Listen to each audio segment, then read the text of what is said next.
어저께죠. BC 701년 환란 속에서 백성을 향한 사랑으로 슬퍼하시며 변론하시는 하나님을 보았습니다. 오늘이 3장인데요. 이사야가 오늘 3장의 이상을 볼 때는 이제 BC 740년입니다. 그러니까 그리고 약 153년 후에 어떤 일이 벌어지냐면요. BC 587년에 유다는 바벨론에게 완전히 망하게 됩니다. 이제 예루살렘 성마저 무너지고 그 안에 귀족들과 고관들이 다 바벨론으로 끌려가게 됩니다. 이것이 이제 이사야가 본 환상이 이제 153년 뒤에 정확히 이루어지게 되죠.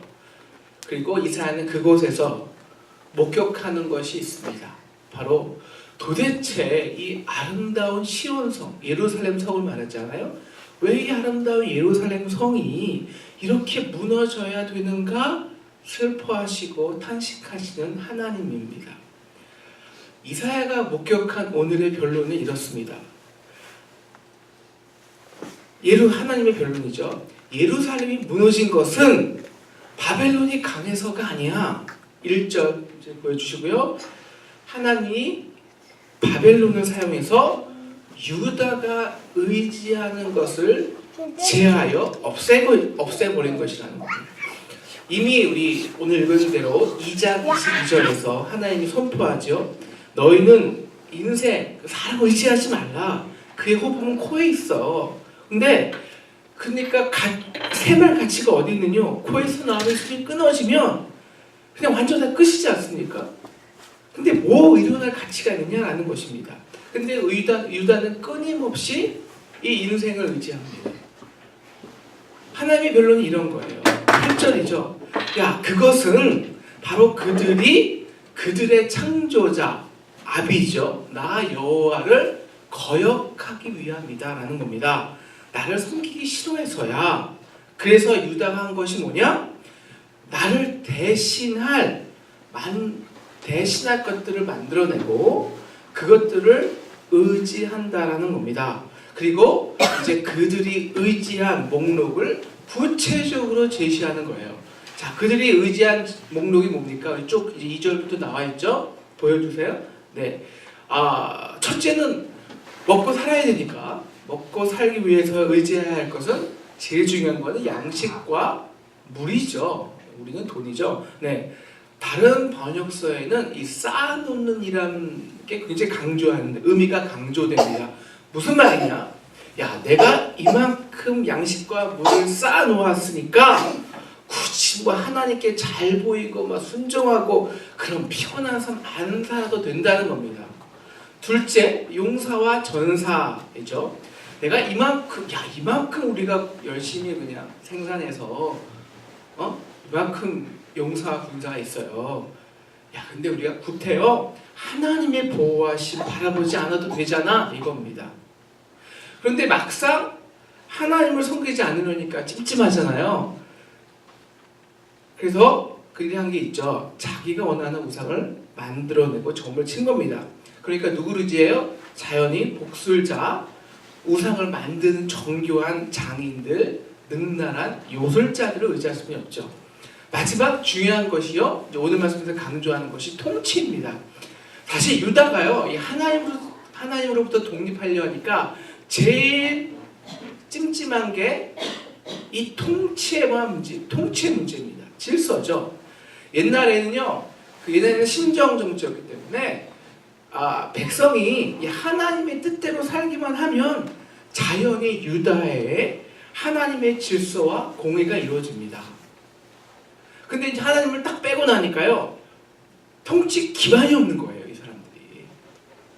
그래서 그들이 무엇을 의지하냐면 행정적 통치, 행정적 조직적 통치 기반입니다. 그래서 오늘 이 장로와 재판관과 선지자들 이렇게 분리된 거거든요. 장로, 재판관, 선지자들을 따로따로 세우고요. 그리고 50부장들을 쭉 세우고 조직한 거죠. 귀인과 고관들을 세운 겁니다. 유다의 법적, 행정적, 종교적 통치 조직을 완성히 구축한 거예요. 그러면서 본 거죠.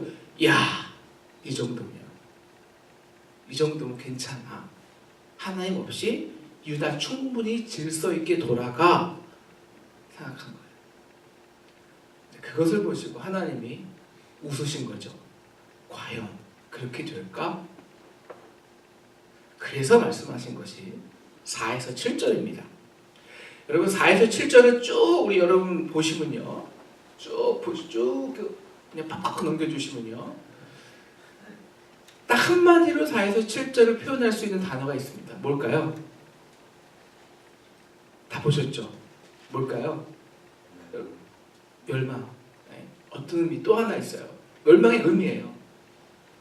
그러니까 우리가 먼저 여러분이 꼭 성경을 읽으셔야 됩니다. 네. 무질서. 여러분 고관 대신 누가 유다를 다스려요? 아이예요, 아이. 철부지 아이들이에요. 여러분 아이가 뭐예요? 아이는요 철저히 남을 배려하지 않고 고려하지 않고 리더는 다 남을 배려하고 고려하고 이게 리더십인데 근데 아이는 반대예요. 철저히 자기만 위하는 사람이 아이예요.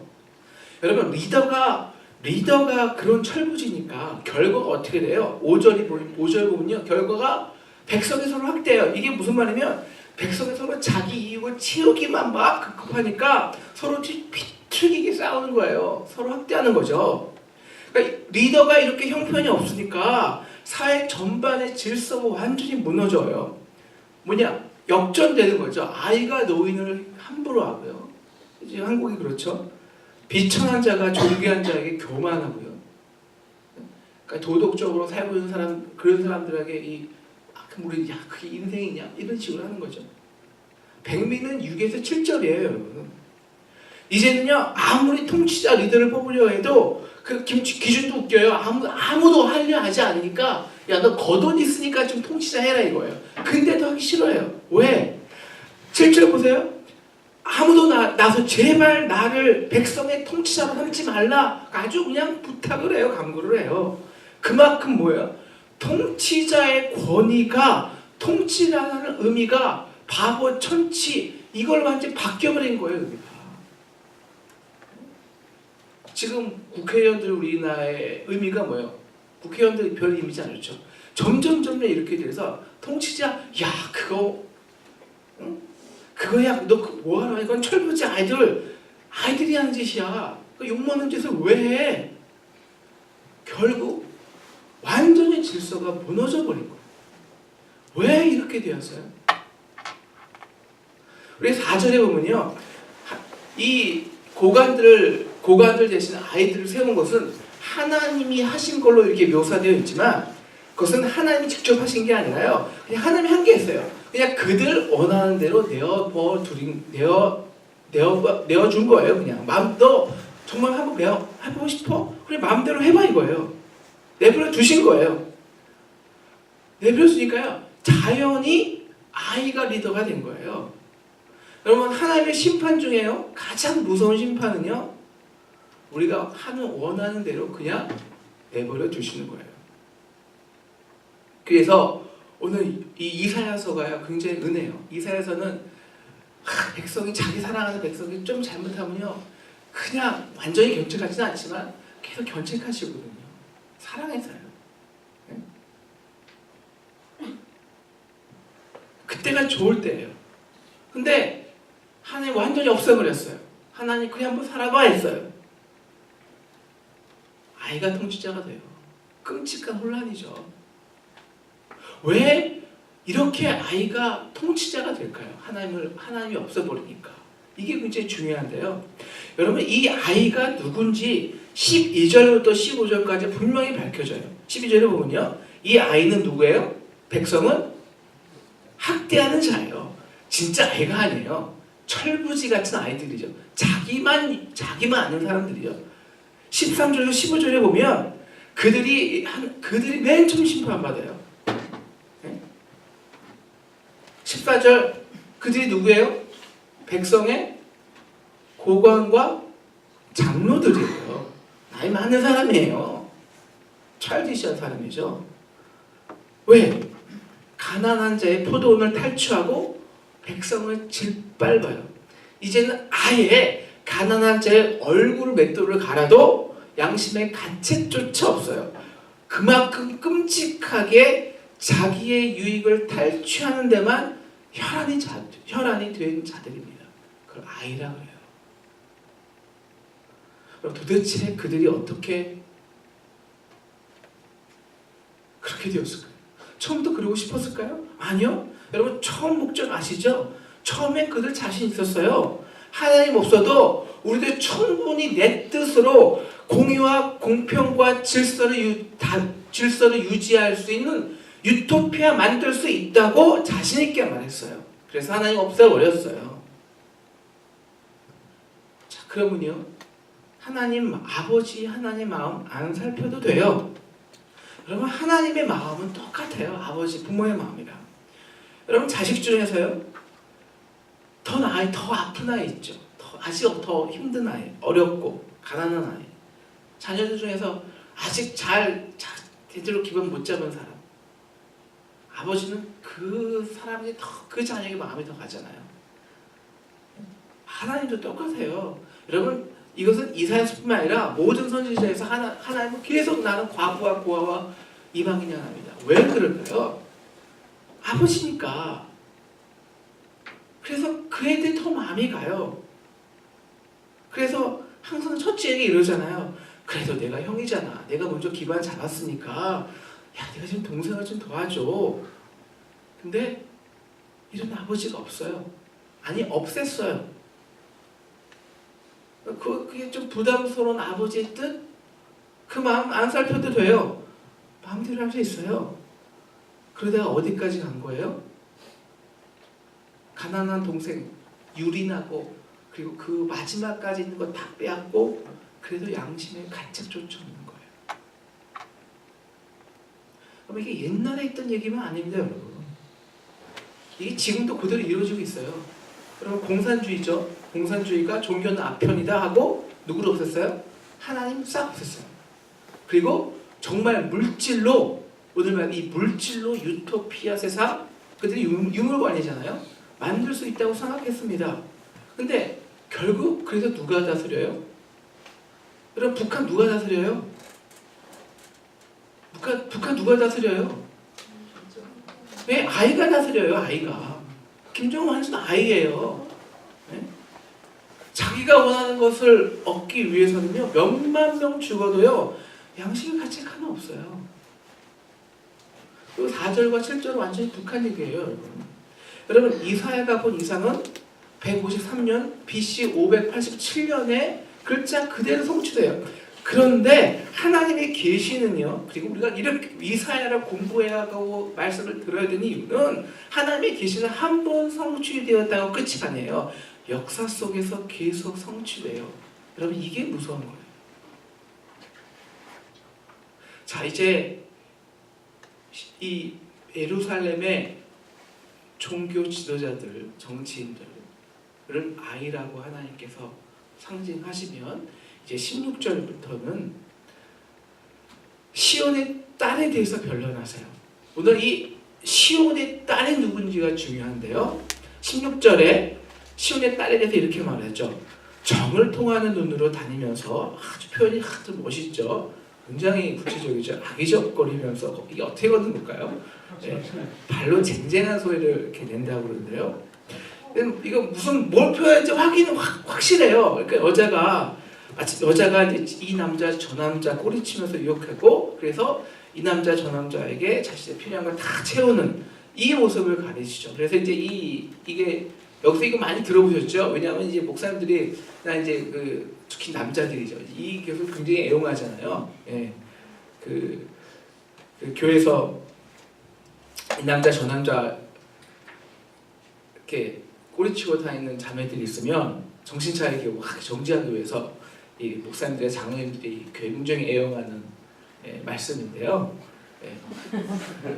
이게 정말 그런 말인가요? 물론 교회에서 자매인들, 우리 자매인들은 그렇지 않죠, 그죠? 우리 자매인들은 안 그래요. 그러면 안 되죠. 교회에서 그러면 안 돼요. 그런데 교회는 이건 그런 말씀이 아니에요. 이건 그런 말씀이 아니에요.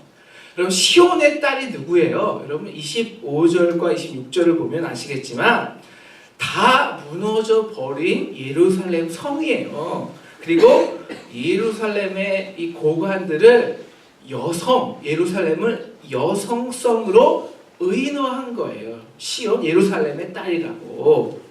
네. 그런데 이 구절들이 자매들을 비하하는데 아주 역사적으로 잘못 쓰였어요. 근데 이건 반대예요. 이 구절은요, 사실 여성을 비하하는 게 아니라요, 여성만이 가지고 있는 놀라운 가치, 이 여성만의 놀라운 기질, 아름다움, 영어로는 이 womanhood라는 이 여성성을 굉장히 강조한 거예요. 여러분 성경에서 강조한, 그리고 상식적이고요, 이 남자놈들이 가지지 못한 여성의 놀라운 능력이 뭘까요? 성경에서 그것은요, faithfulness예요. faithfulness. 우리나라 한국말로 정조죠. 예? 한 남편만을 술 주정뱅이든지 뭐 어떤 짓은 안해, 한 남편만을 바라보고 의지하는, 그리고 사랑하는 이 faithfulness. 여기서 말하는 남편은 누굴까요? 남편은 하나님이죠. 근데 오늘 이 시온의 딸, 다시 말하면 예루살렘에 있는 고관들 정치 지도자들이 하는 게 뭐예요? 남편이 하나님만 바라보지 않아요. 그리고 누구에게 아기작거리며 꼬리치는 거예요? 다른 남자죠. 누구요? 구체적으로 애굽, 바벨론, 아수르. 그래서 혹시 내가 하나님 의지하지 않고도 그들에게 잘 보이면 현재 급박한 거죠. 이 아수르의 공격에서 나를 보호해주지 않을까? 라는 마음이죠. 왜 그래야 할까요? 하나님 의지하면 되는 남편이 있는데, 근데 하나님이 다 좋은데요, 항상 답답한 게 있어요. 좀 내가 불안하고 지금 불안하잖아, 힘들면 그냥 바로 막 도와줘야 되는데 좀 느려요. 하나님이 마음 다해 기도해야 되고요, 무엇보다 하나님 말씀대로 순종해야 살. 그렇지 않으면 좀 기도하기 좀 뭐하고. 근데요, 이 애굽이나 이 바벨론은요, 내가 그들이 원하는 것만 주면 그냥 직방해요. 팍! 얼마나 매력적이에요. 꼬리칠만 하죠. 그래서요, 이 구절을 매우 조심해서 설교해야 되는데요, 이것은 꼬리치는 자매들 얘기가 아니라, 그런 말을 하는 만약에 목사님이나 장로님이나 교회 지도자들이 있으면, 그리고 그 교회 지도자들이, 목회자들이 정말 하나님만 의지하지 않고 세상에 돈 있는 사람, 정치인들, 종교 권력자들에게 잘 보기 위해서 이리저리 힘쓰고 돌아다닌다면 그거 자신의 이야기예요. 우리 자매님들 좀 멋있죠?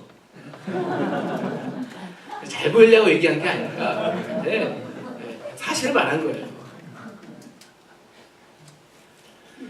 자, 그래서 자기의 아름다운 여성성, 이 faithfulness를 버리고 저 남자 의지했던 예루살렘의 리더들 있잖아요, 지도자들, 어떻게 되었을까요? 그래도 결국은 그 다음 27절부터 26절이 어떻게 되었어요? 결국 그들이 수치를 얘기해요. 어떻게 그 결과 수치를 당하고 disgrace를 당했는지 적나라하게 말해요. 이제 유다가 오늘 이사야가 본 것처럼 이제 바벨론 공격당하고, 이제 바벨론을 의지하죠. 아수르 공격을 막기 위해서 이 바벨론을 결국 의지하는데, 결국 누구에게 망해요? 바벨론에게 망해요. 그냥 망하지 않고요, 철저하게 수치를 당하는데요. 17절 보시면요, 예루살렘을 바벨론이 함락하고 다 부셔버리고 불태우고, 거기 있는 고관들, 지도자들, 귀인들 다 싸잡아 데리고 가는데, 다 어떻게 해요? 오늘 17절 말씀은 하치아 벗겨졌다고요? 다 빨개벗겨 데려가요. 그리고 18절, 23절, 시온의 딸이 좋아하는 게 굉장히 많았죠. 굉장히 지금 시간 없으니까 하나하나 설명할 너무 굉장히 많죠. 그걸 다 뺏어가요. 보석, 금, 은, 식기 뭐 바벨로 다 가죠. 그리고 24절 끌려갈 때 여인의 숱한 머리털 대신에 대머리가 되고요. 화려한 옷 대신에 굵은 베옷을 입고 가게 돼요. 24절이 말한 것처럼 그들의 이 여성의 아름다움이죠. 이 faithfulness를 이뤘을 때 그 여성의 아름다움 대신 수치가 가득해진 거예요. 그런데 진짜 수치는요, 이게 아니에요. 진짜 수치는 25절부터 6절, 4장 1절이에요. 예루살렘 시온의 딸을 마치 어떻게 표현하냐면요, 마치 이제 자기 집에서 그 적군들이, 바벨론 군사들이 자기 집을 침략해서요, 자기 집을 다 불태우고 제 집안에 있는 나의 아들들, 누구의 용사들을 그들의 칼에 다 죽여요. 그리고 누구까지? 남편까지 다 죽여요. 그래서 4장 1절에 보면요, 7 남자가 한 남자에게 제발 나를 당신 이름만 좀 빌려줘, 남편이라고. 남자들 다 죽어요. 실제적으로. 그리고 4절 1절에 26절은요, 그래서 이 완전히 불타버린 그리고 황폐하게 된 집의 땅에 그냥 뭐 앉아서 남편 죽고 아들 잃고 멍하게 앉아서 슬퍼하고 가는 여인이, 이게 예루살렘으로 표현하는 거예요. 여러분, 이스라엘은요, 남편이 없고 자식이 없는 것을 가장 큰 수치로 여겼어요. 그 이유는 제가 설명한 이 여성의 아름다움에 있습니다. 여성의 아름다움은요, faithfulness라고 했잖아요. faithfulness, 이 신실성인데요. 이스라엘 사람들은요, 그 내가 한 남편이 한 남편에게 faithfulness 할 때, 신실할 때 하나님이 주신 축복은 뭐냐면요, 자신의 땅이죠, 자신의 몸이죠. 자신의 땅과 몸이 비옥해지는 거예요. 그래서 다산의 축복을 받아요. 그래서 성경에는요, 이 faithfulness한 여성의 가치가 바로 아름답고 능력 있는 여성성으로 탈바꿈해요. 뭐냐? 우먼후드죠. 우먼후드.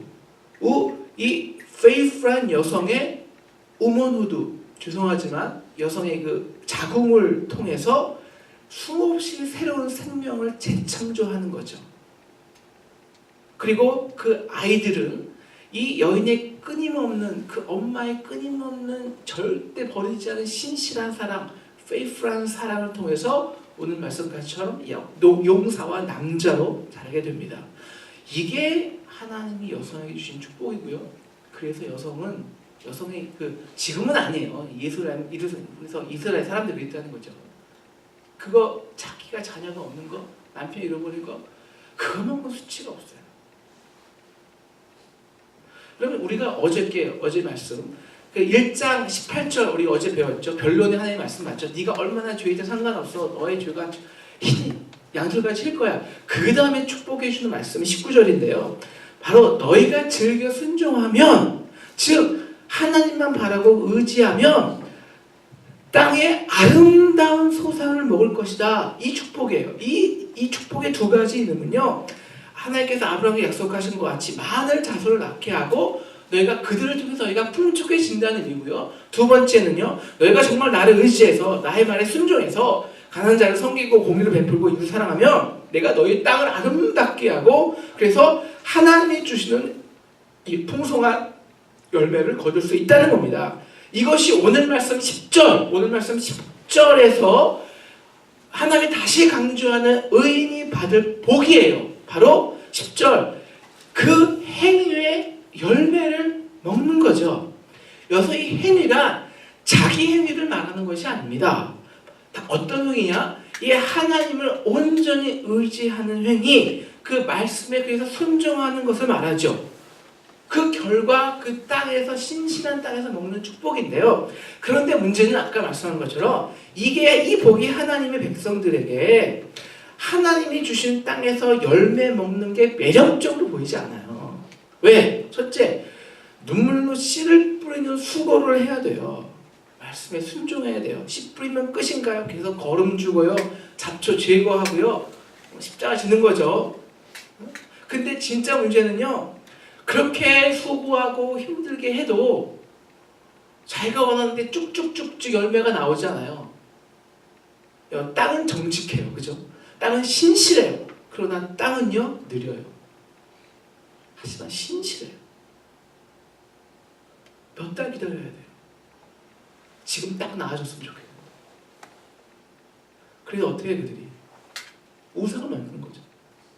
왜? 우상은 내가 컨트롤하기 쉽거든요. 내가 원하는 데 나오거든요. 그럴 수밖에 없죠. 내가 만들었으니까. 하나님보다 사람의 권력, 돈 의지하게 돼요. 그래서 변종신앙, 기복신앙이 생겨요. 진짜 하나님의 말씀에 순종하여 하나님을 예배하기보다는 내가 열심히 종교 행위하면 하나님께서 내가 원하는 건 다 들어주시겠지? 착각이죠. 내가 실질적으로 씨를 뿌리고 수고하기보다 그냥 예언 잘하는 사람이라면 딱 가서 기도받는 걸 훨씬 좋아하죠. 간편하고 빠르니까요. 순종하는 삶을 살아가는 그런 것보다 그냥 교회에서 하는 몇 개 프로그램 이수하면 집사검사 쉽게 받고요. 그래서 남에게 인정받는 그냥 그리스도인이 되어 있죠. 빠르죠. 오늘 말씀에서 이사야가 보는 하나님이 이렇게 변론하는 거예요. 과연 그게 잘 될까? 내가 의지하는 것이 쌓아놓은 재물이든 내가 기른 너의 자녀들, 용사들이든 아니면 통치자들, 세상 통치자와 권력 조직과 사회적 기반과 아니면 내가 원하는 것을 쉽게 빠르게 들을 수 있는 애굽이든 바벨론이든 결말은 다 같다는 거예요. 결말은 뭐예요? 여러분 통치자들 세웠죠? 누구의 수치당해요? 통치자들에 의해서 수치당해요. 아이를 맡기잖아요. 부끄럽잖아요. 자, 이 시온의 딸로 누구 의지하죠? 바벨론 의지하죠? 결국 누구한테 망해요? 바벨론한테 망해요. 결말은 같은 거예요.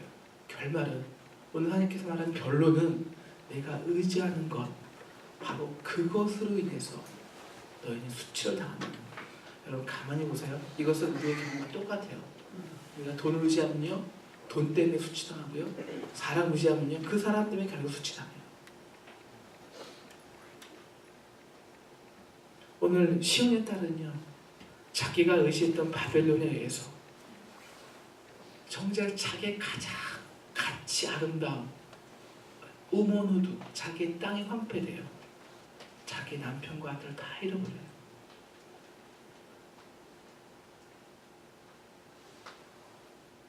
무서운 거는 이 하나님의 계시는요 역사 속에서 계속 성취되는 계시입니다.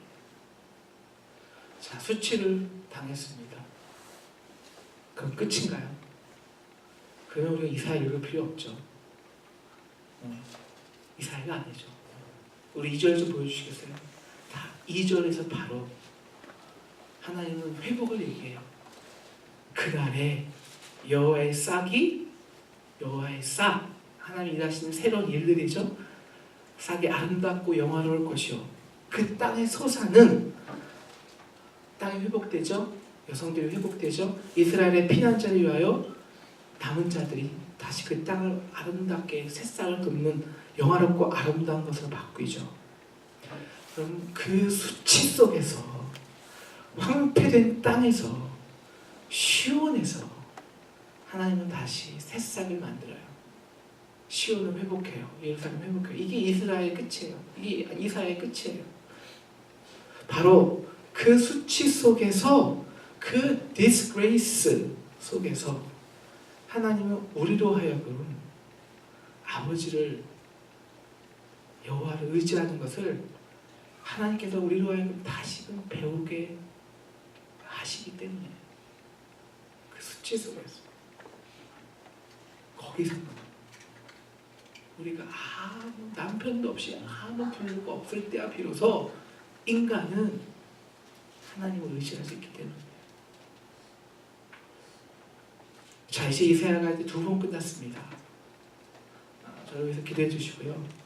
끝까지 참여하셔서 바로 이 우리의 수치의 재 대신 기쁨의 화관을 씌우시는 그 하나님의 열심까지 경험하는 저와 여러분 되시기를 주님의 이름으로 기도합니다. 기도하겠습니다. 불 좀 꺼주시고요. 기도할 때요.